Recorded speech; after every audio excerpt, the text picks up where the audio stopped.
Oh, forgot to press the intro, everyone. That's all well and good. I was daydreaming, John. Too busy thinking about what I was going to say. How are you, John? Yeah, That was not an bad. abrupt entry.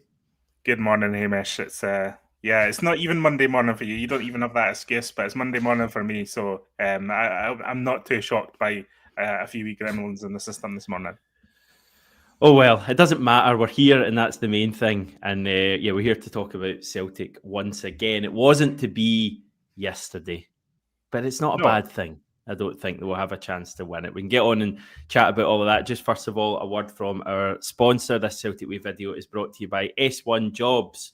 If it's time to hand in your transfer request, then head over to s1jobs.com and upload your CV today. With thousands of jobs across Glasgow, Edinburgh, and the surrounding areas, you'll find the one at S1 Jobs. Start your search today. We also have this still running, but for not too much longer. yeah, you don't have long, guys. It runs till Wednesday night at midnight, so you've got a couple of days left to get your subscription in. After that, you won't get the print as part of the subscription deal. So if you want this Jota print for £1, which is great value, A3 print, high quality, made by Frankie, then you've got until Wednesday midnight to get it in, and then we'll be taking the offer away. So it's a great value offer, not just for the print, but for the subscription for the website. So get involved if you haven't yet. Yes, loads on over on the website, loads happening here as well. Morning, everyone. Lovely to have you with us. I assume that it's morning for people. They might be like me. I think you'll have a lot of worldwide people tuning in at various times of the day. But lovely to have you with us, regardless of where you are. How are you feeling about things, John? A decent enough weekend? Yeah, a decent enough weekend. As you say, it was kind of... There was a sense of anticipation that the title might be won yesterday, given the way events were panning out at Pittodrie. It didn't pan out like that, but I think, as you say as well, I think that's a benefit, because I think there's a certain anticlimactic nature to winning a title when you aren't the team on the pitch at the full-time whistle. There's no unified moment with supporters and players and coaching staff all in public for everyone to see when it's finally done. We all know the destination of the Scottish Premiership title is not in doubt in any way whatsoever. I think even just looking at the goal difference as it stands right now, Celtic are all but assured of winning the league this season. But that moment of actually clinching it is still a nice moment to have, and I think everyone would prefer it when there's supporters and everyone's together, really, rather than watching on television. Watching a Rangers game on television isn't the way to go about it. Yeah, I mean, I, like a lot of people, I was watching Aberdeen Rangers yesterday, and it's always amusing and enjoyable seeing Rangers going behind. And side point, I don't know how the hell they got a result out of that game, because Aberdeen were so dominant and were 2-0 up against 10 men and somehow didn't win the game. But anyway, watching that game going on and approaching, we're like 15 seconds away from the full-time whistle going, and Celtic being crowned champions. And you're right, it would have been pretty anticlimactic, wouldn't it? I mean, you'd have seen the wee thing coming up in the corner of the screen. And I noticed, I don't know if it was a conscious effort, but Ian Crocker was barely even mentioning it throughout the game. I think he was very aware that it was Aberdeen versus Rangers he was at. But even that, it just felt like it was kind of Aberdeen Rangers was the big story for Sky. And then it was just, oh, by the way, Celtic have won the league. So personally, as much as I wasn't exactly happy to see Rangers scoring an equaliser, today I'm pretty pleased, because we're going to hopefully get a chance to go out in a couple of weeks and win it ourselves. And hopefully that's the way things pan out, and we get maybe a Saturday lunchtime kickoff to go and seal things. Yeah, get into the Scottish Cup final with the match of the weekend, and then win the title the next week. I think that's a good order of things that would help everyone kind of move on from what has been a difficult last few fixtures for Celtic. Obviously not Saturday. I thought Celtic were pretty good on Saturday, but just moving into this kind of final phase of the season, it would be a good order of things to do it in, rather than kind of, we don't want this stuttering over the line. We just want Celtic to book their place in the Scottish Cup final, win the league, bang, bang, and then have a joyous end to the season. That's the way a lot of supporters will be seeing it anyway. I'm laughing because everyone's clearly so keen. I've got people sending in predictions for our final 5 games. Is that how dull all your lives are, that you're sending in predictions? I can't really point that out, John, because I did the exact same on my own channel earlier.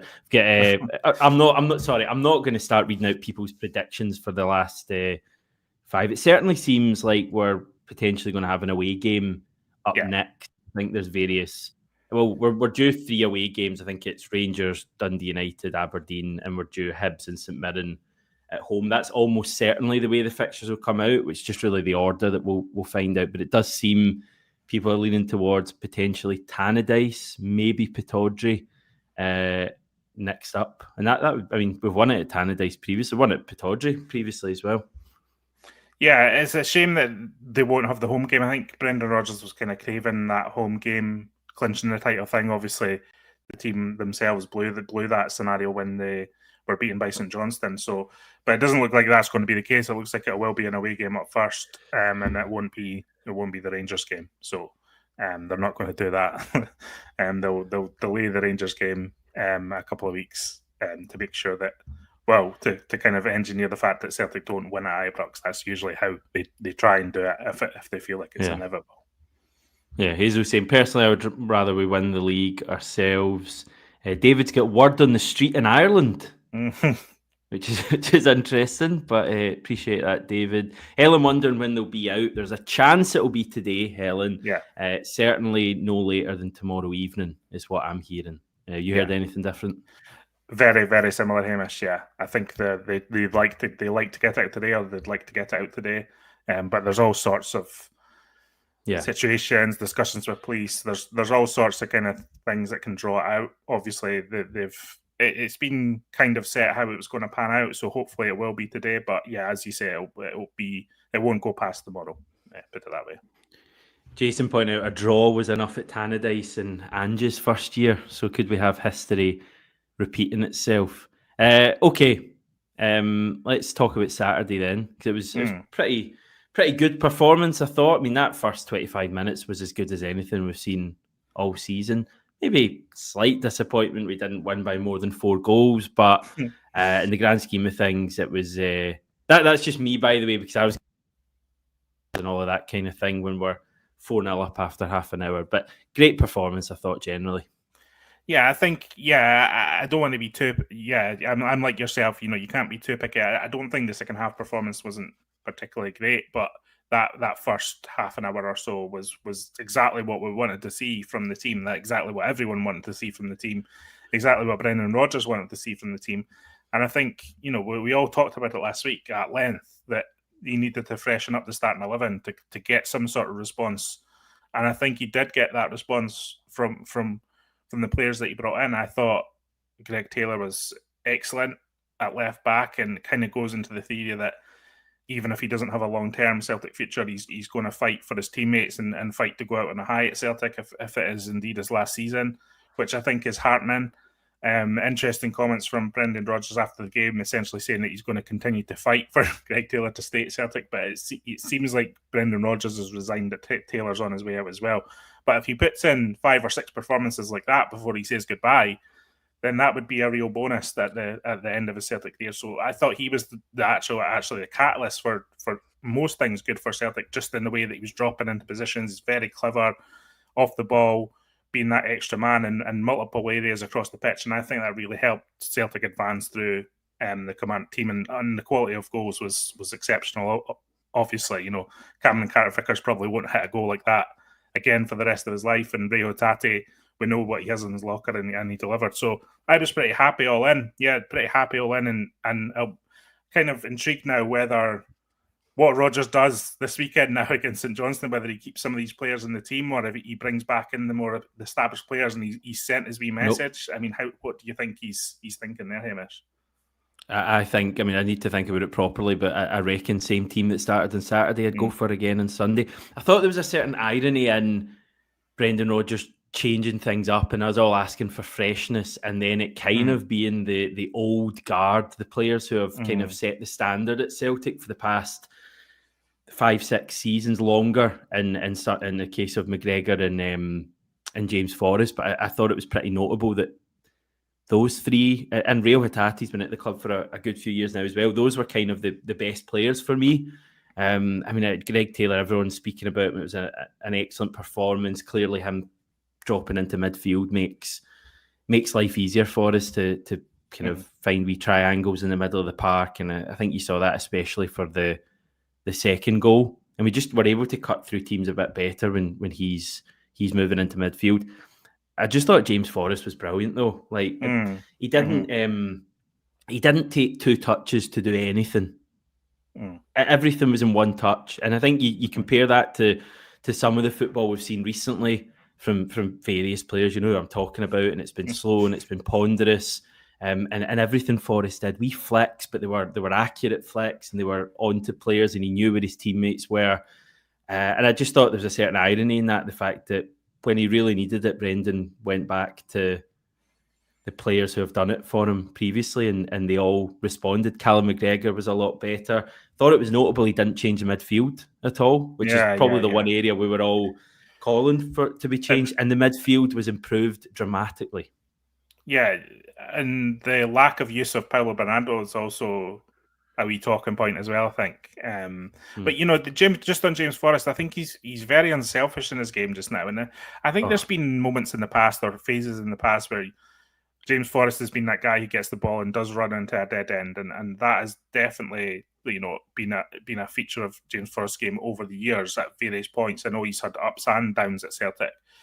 So he has had bursts of good form too. But right now, at the moment, he's just playing a squad role. He's playing for his teammates. Like you say, everything's quick. Everything's for other teammates running off him or around him. He's not too greedy with the ball. He will have a wee pop at goal if he sees things opening up. But I do like that unselfish nature to James Forrest at the moment. I think that's really what the team is needing to get back into this kind of cohesive unit. So I was heartened to see James Forrest play well. And I like yourself, I would probably play James Forrest again at Hampden, just because that's what we'll need in that environment too.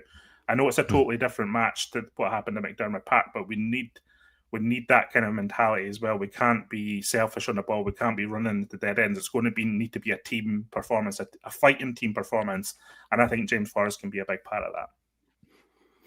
But we've obviously seen James Forrest play for Celtic for so long now, but you look at him now and he's like a totally different player to what he was when he first broke through. Like you would almost not even refer to him really as a winger anymore. That's obviously where he plays, but like he's always drifting inside, and he's such an intelligent player now. His movement's great, and I think he's like, when he kind of first broke through and for a few seasons he was, I don't know how to put this, he was a little bit raw, and when you were watching him, it wasn't always particularly easy on the eye. Like he would score goals, but it always felt like the goals he scored were a bit scrappy, scrappy finishes and stuff like that. But now, like everything he does is like he's actually a lovely player to watch playing. Like he's so kind of, the way he moves is graceful, and the way he kind of drops the shoulder to kid players on it. I just think for the past 18 or probably 12 months since he came back into the team, I know he's had injuries and stuff. I think he's been absolutely brilliant for us, James Forrest. Yeah, and I think, ideally when Nicholas Kuhn is on it, he can perform a similar role. But for whatever reason, he's just not had that partnership with Alistair Johnston that's been functioning the way we need it to. And I actually thought James Forrest's presence helped Alistair Johnston at the weekend as well. Alistair Johnston seemed to be making more overlapping runs or get at least more penetrative to the byline, and that's something that's been missing from Alistair Johnston too. So whatever juice that Brendan Rodgers put on that right flank on Saturday, that's what we need to see again at Hampden.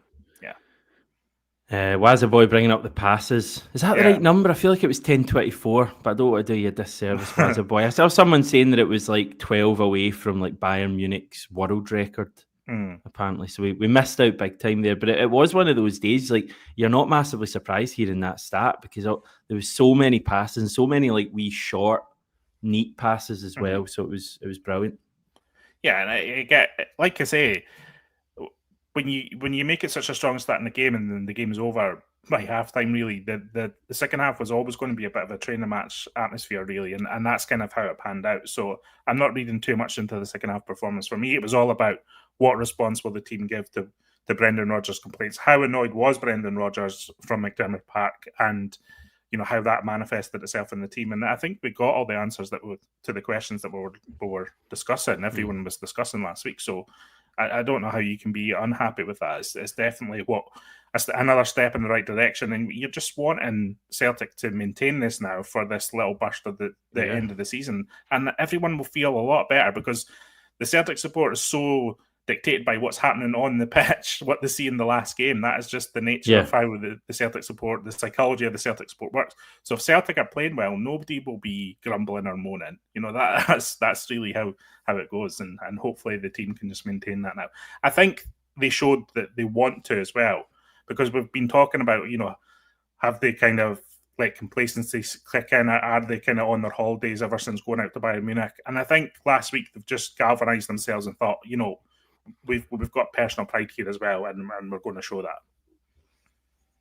Need to back it up though. I mean, we need to see it on Sunday, and what an opportunity for the team. Hampden, you would hope the pitch would be good, but it's the second semi, and get the ball, moved around, bit of tempo again. And imagine you go out and batter St Johnstone on Sunday, which is not out with the realms of possibility. Obviously, you're feeling very good going into the following week where you can win the league.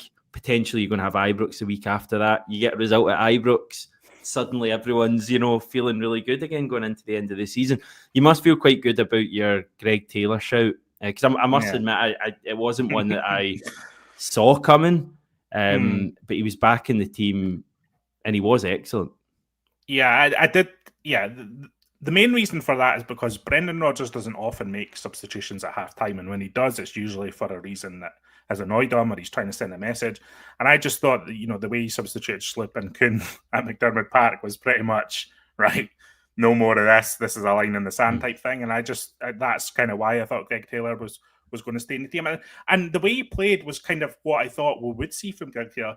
I've never really had any doubts about Greg Taylor's motivation. I know that he's gone off the boil over the last couple of months, and I know there's a lot of noise around his future, and people have putting two and two together and kind of connecting those thoughts. But again, I thought Greg Taylor just showed that he's a good teammate for, and I don't want to sound too much like Gordon Strachan here, but he's like a good teammate for Callum McGregor and all the other established players at Celtic. He's never let them down, so he's got good relationships there. So he's going to fight when he's on the pitch, and I just thought he was kind of proving a point at the weekend as well. And if Greg Taylor can maintain that at Hampden, then I think that'd be fantastic. If he's dropping into those positions and being that connective tissue in that Celtic midfield, that's what was missing against St Johnstone a lot of the time at McDermott Park. And if he can expose that on Sunday, and Brendan Rodgers is talking up his importance, so it seems like he's going to stay in the team, then that's going to be a key to getting that victory in the semi-final.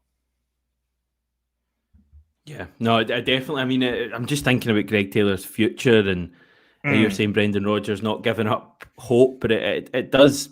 I think it seems pretty clear to most of us that Greg Taylor's going to be moving. I mean, what do you think the reasoning is there? Does he fancy something new? Is he looking at Kieran Tierney coming in? Is it financial? It might be like a combination. So Brendan Rodgers has been talking a lot about this cycle of being at Celtic that's like a 3 or 4 year period, and it's hard to keep your motivation, and there's so much pressure every week. It's hard to maintain that over a long period of time, and only a few players have really done it over the last decade, i.e. Callum McGregor and James Forrest. And I think Taylor kind of fits into that, and he might just be looking for a change of scenery. Does he need the grief of playing for Celtic when he could have a much easier life somewhere else, maybe away from Glasgow, potentially earning more money, but potentially in a different climate, different environment? Maybe just something different. It's just something different, yeah. And look, everyone feels that in their lives at some point. It's not unique to footballers. So Brendan Rodgers very much suggesting that it's not a kind of it's not a financial decision, or it's more like he probably knows he's not going to be the main man at Celtic next year. If it's me, in an ideal world, if I could pick the team, I think Greg Taylor's an excellent backup rotation option to Kieran Tierney. I think that's a really good rotation option for Tierney. But he might just not fancy it. And if he doesn't fancy it, then, fair play to him. I don't think he's let Celtic down. I know there's been question marks about, his ability and that ability to step up in a European context. And that's fine. That happens to a lot of players. But I think domestically, Greg Taylor's been a big part of what's been going right at Celtic over the last few years. I genuinely believe that. And I think some of the stick that he's got has been way over the top. and maybe he just doesn't fancy it anymore. And that's totally, I say fair play to him. Yeah, definitely. He certainly should be remembered fondly, and I think he will be as a guy who's contributed to the success we've had since whenever he joined, I think 2019. I think the issue with people has always been going up the levels and talking about European football, and maybe he's been perceived as a bit of a weak point. Again, I think, to be honest, that's probably been overblown a bit. But also, I think, Celtic signing Kieran Tierney is very clearly upgrading in that position. Maybe Taylor just wouldn't want to be around as a deputy to Tierney, but we do need to find someone pretty reliable, and it's crazy how quickly things change, because a couple of weeks ago we're all saying Jeff Schlupp, and the same way we're now talking up Taylor, I don't think we can forget straight away that like Schlupp's performance away to Bayern Munich, for example, was immense. Personally, I don't know if Greg Taylor would have been capable of that performance that night. I thought Schlupp at that level was excellent. So I don't think we suddenly need to, I'm not saying people are, but I don't think we need to write off Schlupp as being the second back next season. But it's also interesting what happens if Taylor keeps playing and we don't see Schlupp again. Yeah, and that might be Schlupp's maybe just a different type of player and is more functional, because no offense to him, but he's played for Crystal Palace in the Premier League, and so I guess they'll have done a lot of defending that kind of against elite players before, and Greg Taylor maybe doesn't have that exposure. I think the problem for me, and I'm a fan of Greg Taylor, as obvious from the way I've been talking for the last 5-10 minutes, but I think what started to be the problem in Europe is teams actually started targeting Celtic's left flank and targeting that channel between the centre back and left back, and Greg Taylor just wasn't dealing with it, because I think teams looking and scouting at Celtic start to see that as a potential weakness or a potential way to get past Celtic's defensive line. And I think that's when it started becoming a problem, and when you start thinking, right, we really do need an upgrade in that sense, and Kieran Tierney obviously is that. But yeah, I just think if Greg Taylor's in the team on Sunday against St Johnstone, I've got no problem with that whatsoever. Even if he has a bad game, I'm happy to say, like that is the way forward, because I think he is capable of having a bad game too. But when he's on it and when he's in that mode of kind of making Celtic tick, I think he's so destructive to opposition teams, and I think you saw evidence of that on Saturday. Greg Taylor getting a lot of love from the chat today. Chilpill's fed up with the Greg Taylor haters, clueless people. So yeah, no, I think he's I think he's going to continue on Sunday, certainly. Yeah. I mean, would you play the same team? I mean, who dropped out? So Schlupp dropped out. You're not putting Schlupp back in. You could put Kuhn back in. I could see that happening, but personally, I wouldn't. What are you doing about Jota Maida on the left? Yeah. I mean, I thought Maeda was really good on Saturday again, and actually, it reminds me. I know he's been really good as a centre forward too, but I think on the left flank he just offers something. There's something about the balance of the Celtic team that was so good on Saturday as well, and I think Maeda being on the left is probably part of that. Especially if Greg Taylor is dropping in to kind of those central areas so much. I think having someone who has the work ethic and the ability and the aerobic ability to kind of fill in for Greg Taylor perhaps on that left flank at points, and I think Maeda is that player. Is Jota that player? Can he do that? I mean, we've seen it in the past, but not to the same extent. No. But I think I'd be tempted to go with the same front three. To be honest with you, Hamish, I know there'll be people saying you want Jota on the team on that big pitch, but I think Maeda with Ida, and Ida, he didn't. I thought he was functional again. He just offers something a little bit different, and it was that something a little bit different that Celtic needed just to kind of freshen up everyone's perspective on play. And it had just become all too predictable, all too stale in the Celtic attack. And I just think not even that I need a specific thing, but I think just changing up a bit just helped Celtic, and I would argue that it would help them again at the weekend. So it might be that while as fans, probably the kind of dream front three you want to see, assuming that Nicholas Kuhn's playing well, would probably be Kuhn, Maeda, Jota, because we see all those three as superstars when they're properly at it, and obviously Maeda's always at it. But it may be that the front three we saw on Saturday is just kind of more functional, and sometimes in football it's not the kind of there's a reason people's dream 11s wouldn't win leagues and stuff, because sometimes maybe what we saw. I did notice that Maida felt was involved a bit more defensively. Like there was a number of times in the first half, especially when we were having that great pressure where he was closing players down, and he does do that from the front as well when he's playing as the main man up top. But I felt he was doing it more. Ida, it was a tough one because he was making some runs, but things just weren't quite coming off for him. The amount of ones he was running onto, and the keeper just came out and got it. And even when he was like doing good things, like in the start of the second half, he shoulder barges one of the Kelly players. It's never a foul, does well, and John Beaton gives a foul against him. And it's like he's just getting no luck at the moment. And I know Ida can be doing more, and I know I probably stand up for him far too much. A lot of people don't rate him. I do just think there's something there, but he needs to start scoring goals, because if Celtic are scoring 5 goals, and obviously as you say, we're happy for winning, but you want to see him getting goals or at least getting assists, and I don't think he really did that at the weekend. No, I think there's an element of truth to that. Yeah, but it wasn't either specific why I felt the attack was more functional. I'm sorry, I just think it was just a change of thought process and how you're going to go about breaking a team down.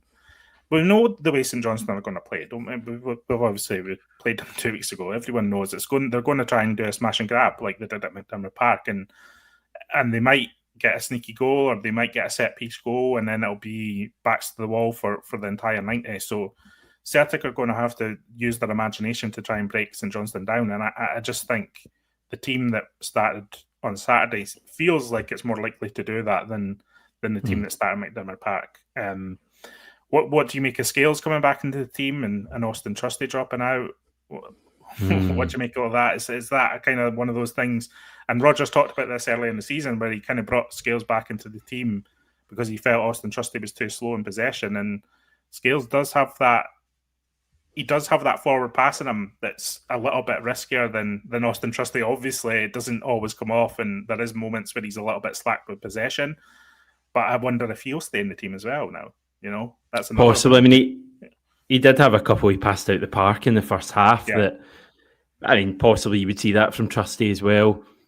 I feel like Trusty has the greater potential to be Carter Vickers' partner. I think he's got more pace than Scales, and again, like with Trusty, we've seen in Europe that he's been pretty good in a lot of games.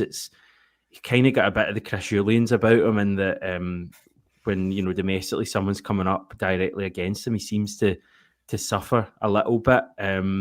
So he's another one. There's just a lot of players, a lot of our summer signings that I don't think have been terrible, but you just want a bit more. Trusty, Engels, Ida, Jota, even though he was in January, just want that wee bit more. And maybe it's a case of just next season we'll see that, and it's maybe just harsh to kind of judge them in their first season, but maybe I just see the good in everyone. I mean, I know a lot of people have made their mind up on Ida and they think he's not good enough, and a lot of people have made their mind up on Engels, have made their mind up on Trusty, and have basically written all of these guys off.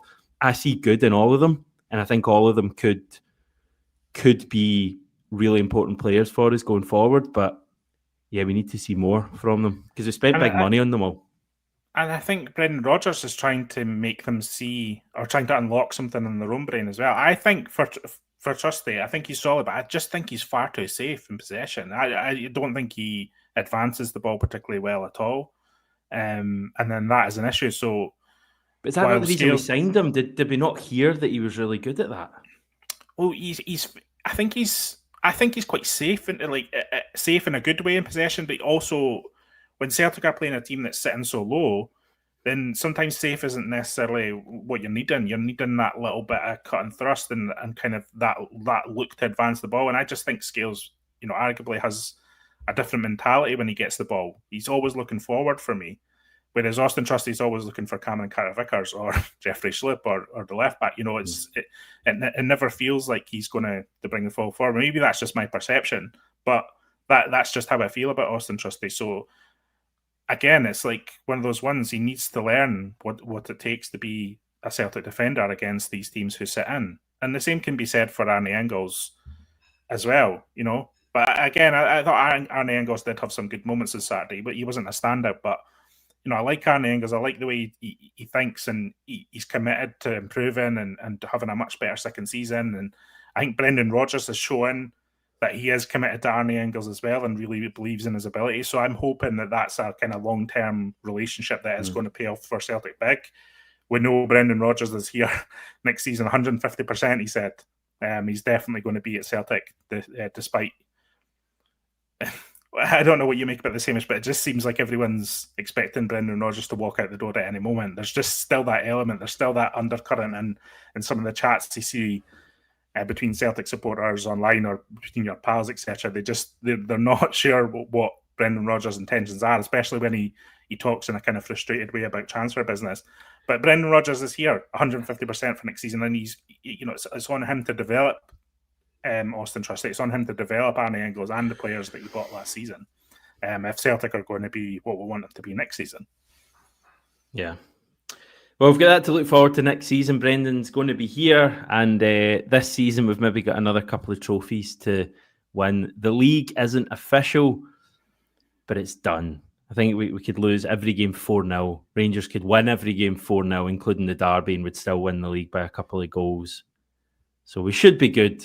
But cup attention this week. We're looking ahead to St Johnstone on Sunday. Aberdeen Hearts is the other semi on Saturday. So it's all good. I saw just finally Luis Palma had won the league with Olympiacos. Yeah. So I wonder where there's plenty of rumours about where he'll be playing next year.